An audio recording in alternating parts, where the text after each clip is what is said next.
जय श्री कृष्णा। महाभारत ऐसा महाकाव्य है जिसमें कई छोटी बड़ी शिक्षाप्रद घटनाओं का जिक्र है। द्रौपदी के चीरहरण भी महाभारत की ऐसी ही एक घटना है। द्रौपदी पांचाल देश की राजकुमारी थी और उसका विवाह अर्जुन से हुआ था।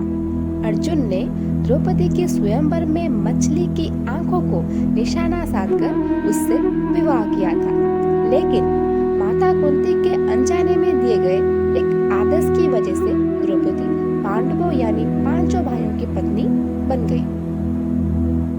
एक बार की बात है जब पांचों भाइयों में से सबसे बड़े युधिष्ठिर इंद्रप्रस्थ नगर पर राज कर रहे थे।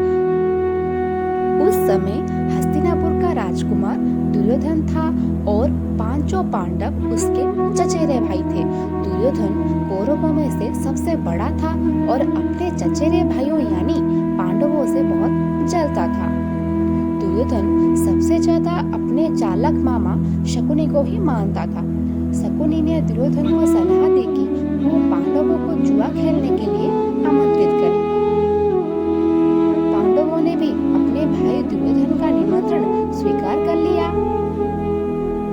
उस सभा में भारत वंश का शासक धृतराष्ट्र, भीष्म पितामह, द्रोणाचार्य और महात्मा विदुर जैसे महान लोग भी उपस्थित थे। शकुनी मामा ने छल कपट से पांडवों को हराना शुरू किया।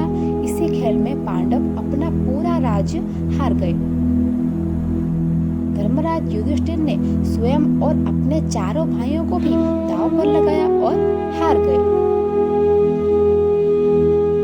अंत में जब दांव पर लगाने के लिए उसके पास कुछ भी नहीं बचा तो उन्होंने अपनी पत्नी द्रौपदी को भी दांव पर लगा दिया। दुर्योधन तो जैसे इसी पल का इंतजार कर रहा था। शकुनी मामा की मदद से उसने जुए में द्रौपदी को भी जीत लिया। द्रौपदी को जीतने के बाद दुर्योधन ने अपने भाई दुशासन को आदेश दिया कि वो द्रौपदी को भरी सभा में बाल पकड़कर घसीटते हुए लेकर आए। भाई से आज्ञा मिलते ही दुर्योधन द्रौपदी के कक्ष में गया और उसे सभा में चलने के लिए कहा। रानी द्रौपदी बहुत ही स्वाभिमानी और पतिव्रता स्त्री थी, इसीलिए उन्होंने दुशासन के साथ चलने के लिए मना कर दिया। दुशासन ने गुस्से में आकर द्रौपदी के बाल पकड़ लिए और उसे खींचते हुए भरी सभा में लेकर खड़ा कर दिया। दुर्योधन ने दुशासन को आज्ञा दी कि वो द्रौपदी को भरी सभा में निर्वस्त्र कर दे। दुशासन ने जैसे ही द्रौपदी के वस्त्र को हाथ लगाया, द्रौपदी ने श्री कृष्ण की मदद के लिए पुकारा।